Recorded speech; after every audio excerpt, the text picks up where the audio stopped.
Obesity ವಿರುದ್ಧ ಕೇಂದ್ರ ಸರ್ಕಾರ ಸಮರ ಸಾರಿದೆ. ಪ್ರಧಾನಿ ಮೋದಿ ಮನ್ ಕಿ ಬಾತ್ನಲ್ಲಿ ಹೊಸ ಅಭಿಯಾನ ಆರಂಭಿಸಿದ್ದು 10 ಗಣ್ಯರಿಗೆ ಸವಾಲು ಹಾಕಿದ್ದಾರೆ. ಏನದು ಸವಾಲು? ಇದರ ಬಗ್ಗೆ ಒಂದು ರಿಪೋರ್ಟ್ ಇಲ್ಲಿದೆ ನೋಡಿ. ಒಬೆಸಿಟಿ ವಿರುದ್ಧ ಅಭಿಯಾನಕ್ಕೆ ಪ್ರಧಾನಿ ನರೇಂದ್ರ ಮೋದಿ ಕರೆ. ಅಡುಗೆ ಎಣ್ಣೆ ಬಳಕೆ ಶೇಕಡ 10ರಷ್ಟು ಕಡಿತ ಮಾಡಲು ಚಾಲೆಂಜ್. ದೇಶದ 10 ಜನ ಗಣ್ಯರಿಗೆ ಸವಾಲು ಹಾಕಿದ ನರೇಂದ್ರ ಮೋದಿ. ಒಬೆಸಿಟಿ ಇಡೀ ವಿಶ್ವವನ್ನೇ ಕಾಡುತ್ತಿರುವಂತಹ ಒಂದು ಮಾರಕ ಕಾಯಿಲೆ. ಈ ಒಬೆಸಿಟಿ ಅಥವಾ ಬೊಜ್ಜು ಬಂದರೆ ಸಾಕು ಹಲವು ರೋಗಗಳಿಗೆ ರೆಡ್ ಕಾರ್ಪೆಟ್ ಹಾಸಿದಂತೆ. ಇದೇ ಕಾರಣಕ್ಕೆ ಒಬೆಸಿಟಿ ವಿರುದ್ಧ ಕೇಂದ್ರ ಸರ್ಕಾರ ಸಮರ ಸಾರಿದೆ. ಒಬೆಸಿಟಿಗೆ ಕಾರಣವಾಗುವಂತಹ ಪ್ರಮುಖ ಅಂಶಗಳಲ್ಲಿ ಒಂದಾದ ಅಡುಗೆ ಎಣ್ಣೆ ಬಳಕೆ ಕಡಿತ ಮಾಡುವಂತೆ ಅಭಿಯಾನ ಶುರು ಮಾಡಿದೆ. ಮನ್ ಕಿ ಬಾತ್ನಲ್ಲಿ ಪ್ರಧಾನಿ ಮೋದಿ ಆಹಾರದಲ್ಲಿ ಅಡುಗೆ ಎಣ್ಣೆ ಬಳಕೆ ಶೇಕಡ 10ರಷ್ಟು ಕಡಿಮೆ ಮಾಡುವಂತೆ ದೇಶವಾಸಿಗಳಿಗೆ ಕರೆ ನೀಡಿದ್ದಾರೆ.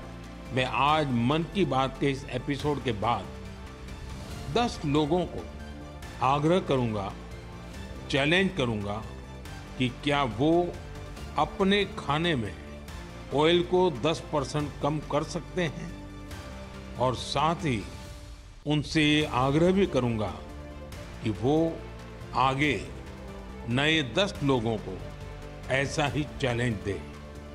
मुझे विश्वास है इससे ओबेसिटी से लड़ने में बहुत मदद मिलेगी.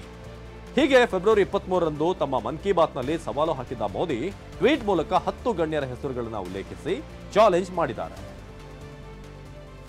ನಾನು ಮನ್ ಕಿ ಬಾತ್ನಲ್ಲಿ ಹೇಳಿದಂತೆ ಆಹಾರದಲ್ಲಿ ಅಡುಗೆ ಎಣ್ಣೆ ಬಳಕೆ ಕಡಿಮೆ ಮಾಡುವ ಮೂಲಕ ಒಬೆಸಿಟಿ ವಿರುದ್ಧದ ಜಾಗೃತಿ ಅಭಿಯಾನಕ್ಕೆ ಶಕ್ತಿ ತುಂಬಲು ಇವರ ಹೆಸರುಗಳನ್ನು ಶಿಫಾರಸು ಮಾಡುತ್ತೇನೆ.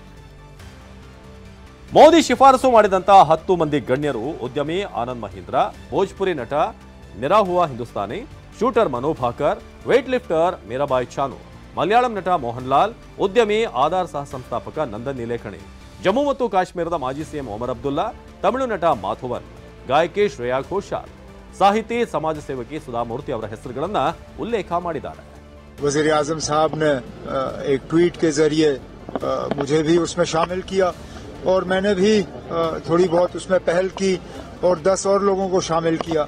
उम्मीद की जाती है कि इसी तरह जोड़ के और आप लोग इस चीज को और ज्यादा फैलाएं. ಹೆಚ್ಚುತ್ತಿದೆ ಅಡುಗೆ ಎಣ್ಣೆ ಬಳಕೆ, ಬೊಜ್ಜು ಸಮಸ್ಯೆ ದುಪ್ಪಟ್ಟು. ವಯಸ್ಕರಿಗಿಂತ ಮಕ್ಕಳಲ್ಲಿ ಹೆಚ್ಚಾಗ್ತಿದೆ ಆರೋಗ್ಯದ ಸಮಸ್ಯೆ. ಎಣ್ಣೆ ಆಮದು ಪ್ರಮಾಣ ಕಡಿತಕ್ಕೂ ಪ್ಲಾನ್ ಅನುಕೂಲ. ಒಬೆಸಿಟಿ ದಿನದಿಂದ ದಿನಕ್ಕೆ ದೇಶದಲ್ಲಿ ದ್ವಿಗುಣವಾಗ್ತಾ ಇದೆ. ಸಂಶೋಧನೆಗಳ ವರದಿಗಳು ಕೂಡ ಆಘಾತಕಾರಿಯಾಗಿವೆ. ಭಾರತದಲ್ಲಿ ಪ್ರತಿ 4ನೇ ವ್ಯಕ್ತಿಗೆ ಒಬೆಸಿಟಿ ಅಥವಾ ಅತಿಯಾದ ತೂಕದ ಸಮಸ್ಯೆ ಇದೆ. ವಯಸ್ಕರಿಗಿಂತ ಮಕ್ಕಳಲ್ಲಿ ದುಪ್ಪಟ್ಟು ವೇಗದಲ್ಲಿ ಒಬೆಸಿಟಿ ಹೆಚ್ಚಾಗ್ತಾ ಇದೆ.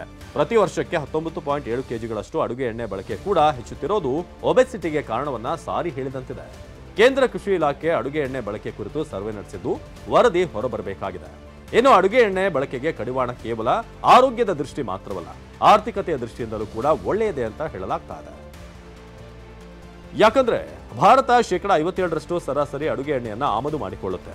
ಅದರಲ್ಲಿ ಪ್ರಮುಖವಾಗಿರುವಂತಹ ಪಾಮ್ ಆಯಿಲ್ನ ಶೇಕಡ 59ರಷ್ಟು ಆಮದು ಮಾಡಿಕೊಳ್ಳುತ್ತೆ. ಇನ್ನು ಶೇಕಡ 23ರಷ್ಟು ಸೋಯಾಬೀನ್ ಎಣ್ಣೆಯನ್ನ ಆಮದು ಮಾಡಿಕೊಳ್ಳುತ್ತೆ. ಸೂರ್ಯಕಾಂತಿ ಎಣ್ಣೆಯೂ ಕೂಡ ಶೇಕಡ 16ರಷ್ಟು ಬೇರೆ ದೇಶಗಳಿಂದ ಭಾರತಕ್ಕೆ ಬರುತ್ತೆ. ಹೀಗಾಗಿ ಅಡುಗೆ ಎಣ್ಣೆಯ ಆಮದಿನ ಮೇಲೆ ಅವಲಂಬನೆ ಕಡಿಮೆ ಮಾಡುವುದರ ಜೊತೆಗೆ ಒಬೆಸಿಟಿ ಕಡಿತವೂ ಕೂಡ ಈ ಅಭಿಯಾನದ ಉದ್ದೇಶ. ಹೀಗಾಗಿ ಸಾಮಾಜಿಕ ಜಾಲತಾಣಗಳು ಆರೋಗ್ಯ ಮತ್ತು ಆಹಾರ ಕ್ಷೇತ್ರದಲ್ಲಿ ಈ ಫೈಟ್ ಒಬೆಸಿಟಿ ಹ್ಯಾಶ್ಟ್ಯಾಗ್ ಅಭಿಯಾನ ವ್ಯಾಪಕವಾಗಿ ಚರ್ಚೆ ಆಗ್ತಾ ಇದೆ. Bureau report, ಟಿವಿ9.